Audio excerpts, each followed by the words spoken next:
uma das maiores mentiras do inimigo em nossos dias é o fato de que quando o homem morre, o corpo é levado ao cemitério e o espírito sai vagueando por aí, ou para reencarnar-se em outras formas de vida, ou para atormentar aos vivos, ou para ir penando, sofrendo aí pelo espaço.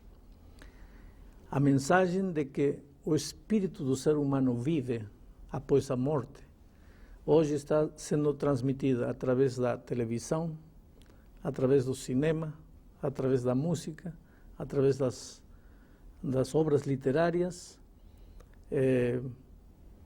Os livros que mais se vendem hoje no mundo têm como tema central os espíritos desencarnados falando, fazendo coisas, agindo por trás da cortina dos seres humanos. E, no entanto, essa verdade é uma verdade cristalina na Bíblia. Quando Deus criou Adão e Eva, disse para eles: se tocarem desta árvore, certamente morrereis. Aí veio o diabo, disfarçado de serpente, e disse a Eva: não morrereis. Deus disse: morrereis. Aí vem o diabo e disse: não morrereis. E a doutrina de que o homem não morre, de que a alma é imortal, é uma ideia, é uma filosofia de vida que está se espalhando pelo mundo. E eu acho que um dos maiores enganos dos últimos tempos do inimigo vai ser convencer a humanidade de que quando o homem morre, seu corpo vai para a terra, mas o espírito sai e continua vivendo. No entanto, eu tenho algumas declarações bíblicas aqui que não admitem discussão nenhuma.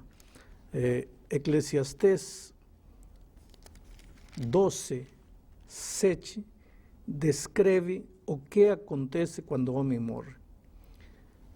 Para entender o que acontece quando o homem morre, primeiro temos que entender o que aconteceu quando o homem foi criado. O texto bíblico diz que quando Deus criou Adão, fez o corpo de barro, aí estava o barro. Barro não tem vida, não tem fome, não tem sede, não sofre, não pensa, não sente dor, nada. Barro é barro. Você pode pisar em cima do barro, você pode bater no barro, barro é barro. Aí veio Deus, diz o texto bíblico de Gênesis, e soprou. Soprou. O sopro é sopro. Sopro não tem fome, não tem sede, não sente, não pensa, não dorme, não cansa. Sopro é sopro. Mas o texto bíblico diz que quando o barro juntou-se com o sopro, aí apareceu a alma vivente, alma viva. Em outras palavras, de acordo com a Bíblia, uma alma viva é um ser humano vivo. Aqui havemos três almas, no sentido bíblico, três seres humanos vivos, porque para a Bíblia, alma viva é a soma da terra, do barro, com o sopro de vida. E só existe vida, só existe pensamento, sentimento, fome, cansaço, quando o barro está juntado com o sopro de vida. Agora, o que acontece quando o homem morre? Eclesiastés 12:7 diz: e o pó volta para a terra, como era, e o espírito volta a Deus que o deu. Quando o homem morre, o que acontece? Acontece tudo o contrário da criação. Na criação, Deus fez e o homem viveu.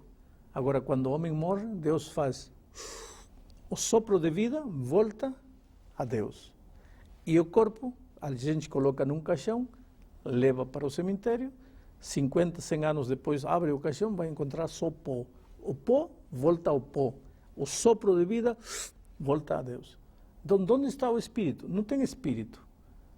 Mas, coitado, o espírito de meu pai sofre. Não, isso não é bíblico.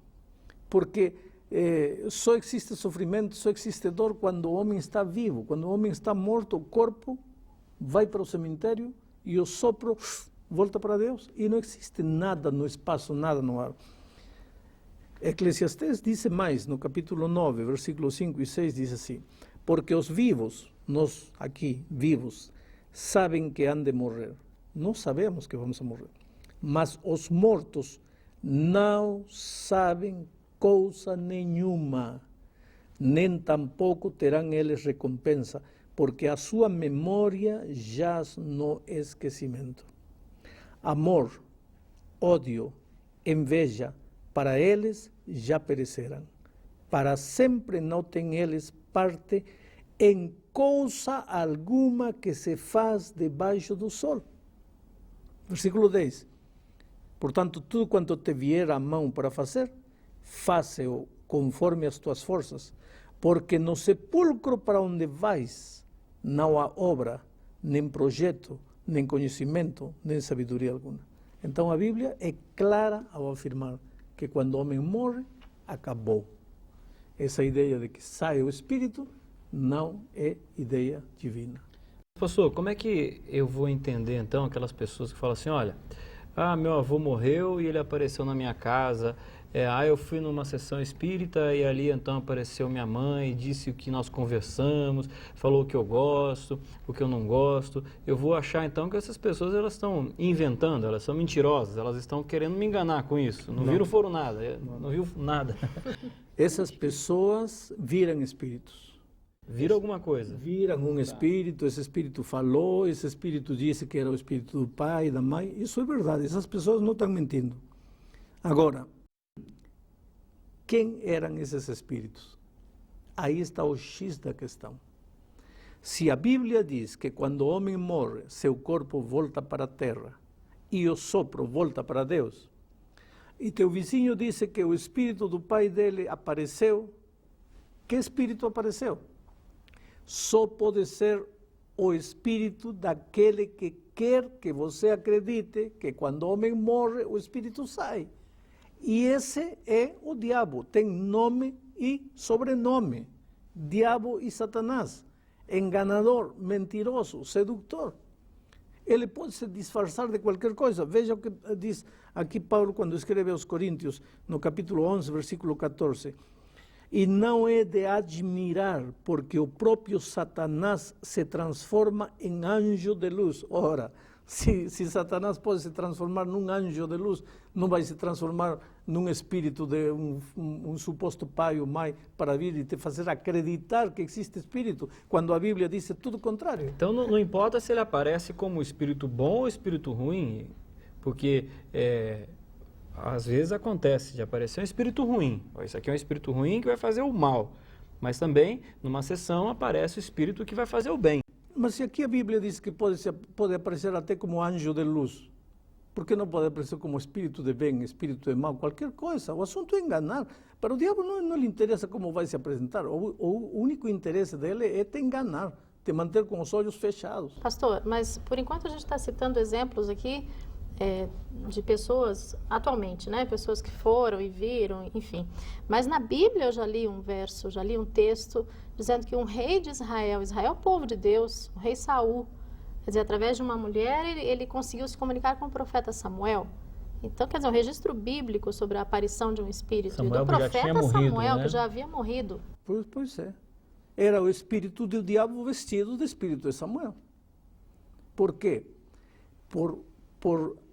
Porque o rei Saul consultou com esse espírito de morto, Deus rejeitou, Deus tirou o trono do rei Saul e o entregou para outro.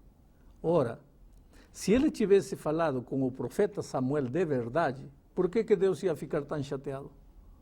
Deus ficou chateado porque ele estava falando com um espírito demoníaco e Saul sabia, porque Saul conhecia a palavra de Deus, sabia que ele não podia consultar aos mortos pelos vivos.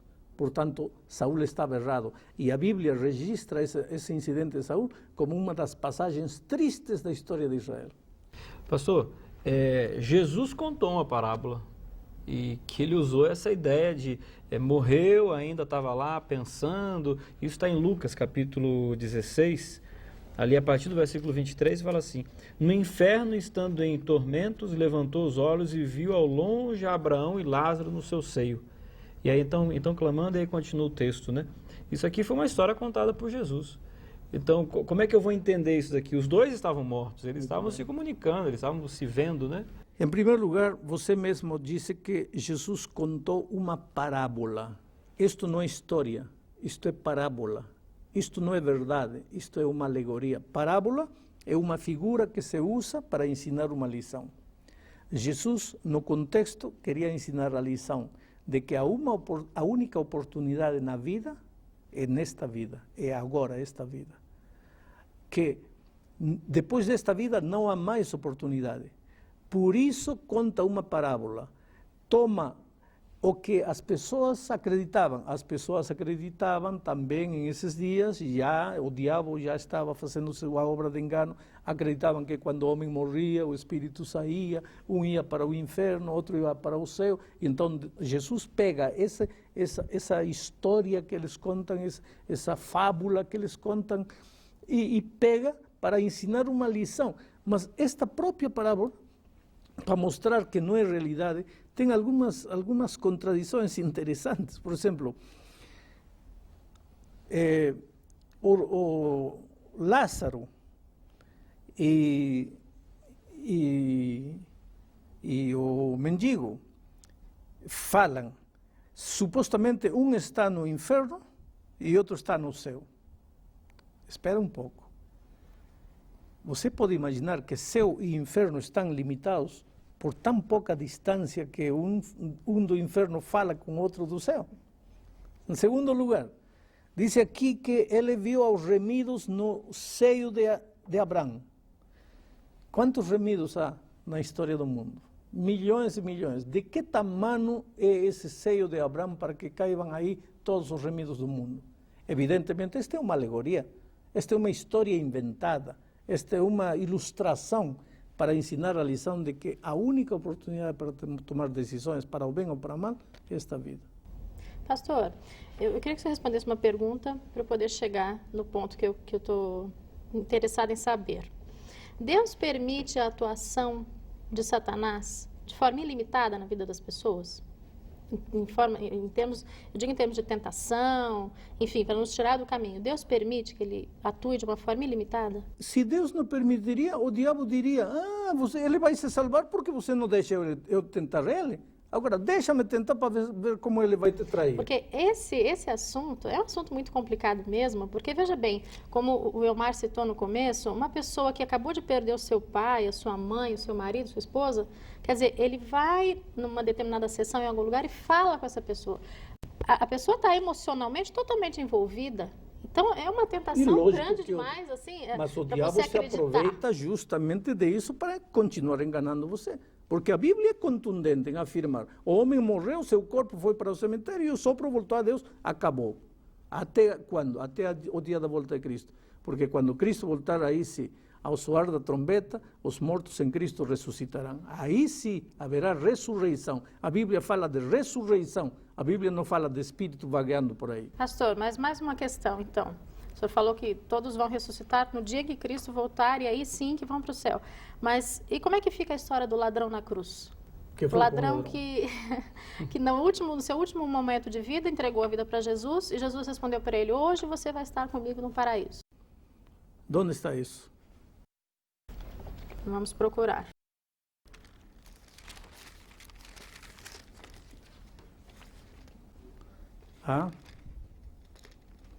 Isso está em São Lucas. A morte de Jesus. Bom, o ladrão olha para Cristo e diz assim, Senhor, lembra-te de mim quando vieres em teu reino. Jesus olha para o ladrão e diz assim, nas versões, diz assim, de certo te digo que hoje estarás comigo no paraíso. Então tem gente que diz, aí está a prova, quando o homem morre, vai para o paraíso. Parece claro. Parece claro. Só que no original grego, porque a Bíblia não foi escrita em português, foi escrita em grego. No original grego diz, de certo te digo hoje, estarás comigo no paraíso. Não diz, de certo te digo que hoje estarás comigo no paraíso. Diz, te digo hoje que estarás. Agora você pode dizer, pastor, está querendo enrolar aí? Não estou querendo enrolar, porque vou te ler aqui um texto de São João, capítulo 20, quando Jesus já estava ressuscitado, já era o terceiro dia. São João ou São Lucas, pastor? São João, agora estou indo a São João. Jesus já tinha ressuscitado já, e se apresentou a Maria. E no versículo, Maria quis tocar o Senhor Jesus. Sim. E Jesus disse assim, recomendou-lhe Jesus, versículo 17, não me detenhas, porque ainda não subi para meu Pai. No terceiro dia, ainda não tinha subido ao Pai. Então, como é que no dia que morreu já subiu, já ia estar com o ladrão no paraíso? Aí está uma evidência de que a tradução está errada. Jesus estava dizendo, de certo te digo, hoje estarás comigo no paraíso. Não, hoje estarás comigo. Porque no terceiro dia, Jesus ainda não tinha subido para o paraíso. Mas pastor, e aonde que entra o inferno e o purgatório nessa história aí de morte? Como Eu não sei aonde entra. Na Bíblia não entra. Porque na Bíblia não fala nem de purgatório, fala de inferno como o fogo que cairá nesta terra depois do milênio. Esse é o inferno. O paraíso, a Bíblia fala como a recompensa final, o lar eterno que os redimidos receberão quando Cristo voltar. Agora, purgatório a Bíblia não fala. Essas ideias não são ideias bíblicas. Agora, será que Deus se importa tanto assim, se uma pessoa estivesse mexendo com essa história de espírito, ele se importa tanto com isso, assim, ao ponto de falar assim, não faça isso? Existe alguma declaração bíblica para isso? Você está caminhando em direção da morte. Será que Deus se importa com isso? Deus te ama. Se você está no caminho do erro, claro que Deus se importa. Se importa porque você não acredita como Ele ensina? Não, se importa porque te ama e você vai se matar caindo no abismo do erro. Porque a coisa mais preciosa para Deus é o ser humano. Mas sabe, pastor, é uma coisa meio complexa da gente acreditar, porque a vida do ser humano é uma coisa tão perfeita, né? Um mecanismo tão perfeito, a vida. E de repente você falar que a morte é simplesmente um sono. É que a Bíblia diz isso. Quando Lázaro morreu, as irmãs de Lázaro mandaram emissários a Jesus. Jesus vem, ele está doente. Quando Jesus chegou, já estava morto. E Jesus disse, olha, ele está dormindo, eu vou despertá-lo. E com isso, Jesus estava dizendo que quando ele voltar um dia, ele vai despertar a todos os que morreram em Cristo. Por isso, a grande esperança dos cristãos é a volta de Cristo, porque nesse dia eu sei que eu vou ver meu pai, minha mãe. Eu não preciso ir a uma sessão espírita hoje para conversar com meu pai, porque meu pai não existe neste momento. O corpo dele está na terra.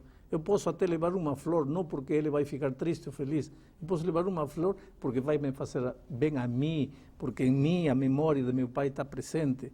Mas não porque meu pai, oh, que lindo, meu filho lembrou-se de mim. Meu pai não sabe nada. O sopro está em Deus e acabou seu sentimento, seu pensamento. Pastor, e quando eu faço uma oração ou acendo uma vela em função de alguém que já morreu, qual o valor disso então? Não tem nenhum valor. Não tem nenhum valor porque tem gente que leva a comida que mais gostava meu finado, vai levar ao cemitério.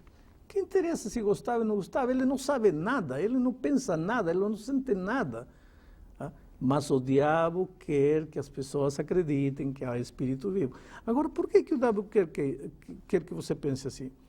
Para que você não leve a sério esta vida. Porque se você acredita que depois de morrer ainda há vida, então pode desperdiçar esta vida que você vai ter outras oportunidades. Mas a Bíblia é contundente em afirmar que a tua única oportunidade é nesta vida. Eu quero te dizer, em nome de Deus, se você por algum motivo estava pensando de uma maneira contrária à palavra de Deus, é hora de você reavaliar, olhar o texto bíblico, pensar o que Deus quer te falar e com humildade de coração aceitar o plano de Deus para você. Não tenha medo de ir a um cemitério à meia-noite, que vão te fazer cadáveres mortos, terra, pó, pode fazer o quê? Mas os espíritos, que espírito? Não existe espírito. Os espíritos que andam por aí são espíritos demoníacos, não são espíritos de mortos. Que Deus te abençoe e você seja muito feliz aceitando as verdades bíblicas.